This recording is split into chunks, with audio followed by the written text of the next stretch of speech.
మీ మోకాల నొప్పులకు ఎటువంటి సర్జరీ లేకుండా ఎపియాన్ పెయిన్ క్లినిక్ అందిస్తున్న అత్యాధునిక చికిత్స. నమస్తే, నేను విజయ్. సో అల్లు అర్జున్ ఇవాళ ఆయన కొద్దిసేపటి కిందట కిమ్స్ హాస్పిటల్లో చికిత్స పొందుతున్నటువంటి శ్రీతేజ్ని పరామర్శించాడు. పోలీసులు ఆల్రెడీ కూడా కొన్ని కండిషన్స్ను కూడా ఇవ్వడం జరిగింది. అంటే అల్లు అర్జున్ను ఒకవేళ హాస్పిటల్కి అంటే కిమ్స్ హాస్పిటల్కి వెళ్ళి శ్రీతేజ్ని ఏదైనా పరామర్శించేటువంటి పరిస్థితుల్లో ముందుగా పోలీసులకు ఇన్ఫామ్ చేయాలి అంటూ కూడా ఇప్పటికే పోలీసులు అల్లు అర్జున్కు నిన్న నోటీసులు ఇచ్చినటువంటి విషయం తెలిసింది. దాని ప్రకారంగా అల్లు అర్జున్ నేరుగా ముందుగా పోలీసులకి ఇన్ఫర్మేషన్ ఇచ్చి నేరుగా అక్కడ ఆయన జూబ్లీ హిల్స్ నుంచి నేరుగా రాంగోపాల్పేట పోలీస్ స్టేషన్ పరిధిలో ఉన్నటువంటి కిమ్స్ హాస్పిటల్కి వెళ్ళడం జరిగింది. దాదాపుగా 15 నిమిషాలు హాస్పిటల్లోనే ఉన్నారు ఆయన. హాస్పిటల్లో ఉన్నటువంటి వైద్యులతో కలిసి ఆయన మాట్లాడడం జరిగింది. అయితే వైద్యులు చెప్పడం జరిగింది, అంటే 34 రోజులుగా శ్రీతేజ్ హాస్పిటల్లోనే చికిత్స పొందుతున్నారు.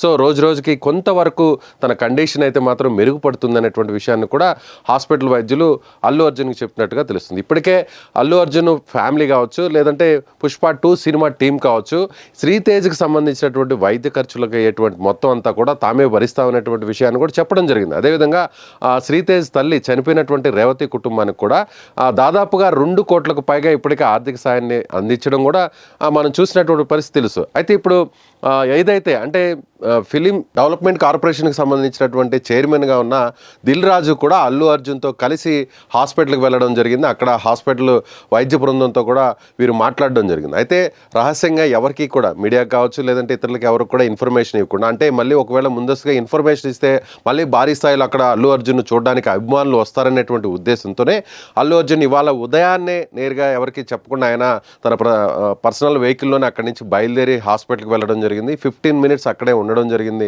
నేరుగా శ్రీతేజ్ని అక్కడ ఆయన చూడడం జరిగింది. అదేవిధంగా టీం అంతా కూడా అసలు మొదటి నుంచి కూడా అంటే ఫస్ట్ రోజు నుంచి ఇప్పటి వరకు కూడా ఎలాంటి డెవలప్మెంట్స్ జరిగాయి హెల్త్ విషయంలో అనేటువంటి విషయాన్ని కూడా నేరుగా క్లియర్ కట్గా వారు చెప్పడం జరిగింది. అయితే అల్లు అర్జున్ వైద్యులతో చెప్పడం జరిగింది, ఎట్టి పరిస్థితులైనా సరే శ్రీతేజ్ను ఆరోగ్యంగా బయటకు తీసుకురావాలి, సో మీరు ఎలా అయినా ప్రయత్నించండి, ఎంత ఖర్చు అయినా సరే తాము భరిస్తామనేటువంటి భరోసాను కూడా అక్కడ అల్లు అర్జున్ చెప్పడం జరిగింది. అయితే దిల్ రాజు కూడా అక్కడికి వెళ్ళడంతో ఇప్పుడు ఒకసారిగా దానికి సంబంధించినటువంటి విజువల్స్ కూడా ఇప్పుడు బయటకు వస్తున్నటువంటి పరిస్థితి. అయితే ఇప్పుడు అల్లు అర్జున్ ఇన్ని రోజులు రకరకాల విమర్శలు వచ్చాయి. సో అల్లు అర్జున్ సక్రమంగా రెస్పాండ్ కాలేదు, తొక్కిసలాట్లో చనిపోయినటువంటి రేవతి కుటుంబానికి బాసటగా నిలిచేటువంటి విషయంలో కొంత జాప్యం జరిగింది. అల్లు అర్జున్ కావచ్చు, లేదంటే ఆయన సెక్యూరిటీ టీం కావచ్చు, లేదంటే పుష్ప 2 సినిమాకి సంబంధించినటువంటి టీం కావచ్చు, వీరెవరైనా కూడా సకాలంలో రెస్పాండ్ కాలేదనేటువంటి విషయాన్ని కూడా మనం అనేక విమర్శలు కూడా వచ్చినటువంటి పరిస్థితి చూడొచ్చు. అయితే దీని మీద సాక్షాత్తు సీఎం రేవంత్ రెడ్డి కూడా ఆయన అసెంబ్లీలో కూడా మాట్లాడినటువంటి పరిస్థితి. ఎవరైనా వెళ్ళారా, శ్రీతేజ్ కుటుంబాన్ని ఎవరైనా పరామర్శించారా,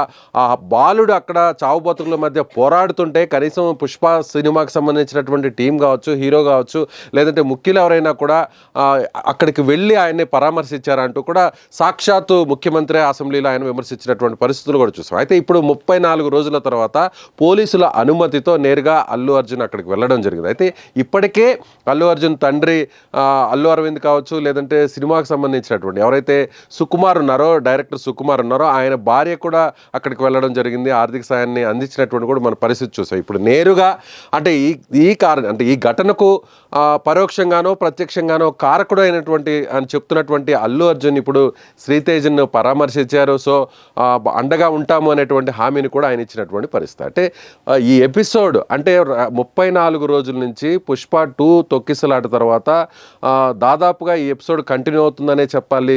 సో అల్లు అర్జున్ చుట్టూ వివాదాలన్నీ కూడా చుట్టుముట్టాయి. ఇప్పటికే కోర్టు కూడా ఆయనకు పూర్తి స్థాయిలో ఆయన బెయిల్ ఇచ్చినటువంటి పరిస్థితి కూడా మనం చూసాం. అల్లు అర్జున్కి బెయిల్ ఇవ్వడం జరిగింది నాంపల్లి కోర్టు. అదేవిధంగా ఆ సినిమాకి సంబంధించినటువంటి నిర్మాతలు కూడా బెయిల్ ఇచ్చినటువంటి పరిస్థితి మనం చూసాం. సో ఈ ఎపిసోడ్ ఇప్పటితో క్లోజ్ అవుతుందా, లేదంటే ఇది ఇంకా కూడా కొనసాగేటువంటి పరిస్థితి ఉందా కూడా మనం చూడాల్సినటువంటి పరిస్థితి. సో మీరేమనుకుంటున్నారు? అల్లు అర్జున్ ఇన్ని రోజుల తర్వాత ఇప్పుడు ఆయన శ్రీతేజ్ని పరామర్శించడం పట్ల మీ అభిప్రాయం ఏంటో కామెంట్ బాక్స్లో తెలియచేయండి.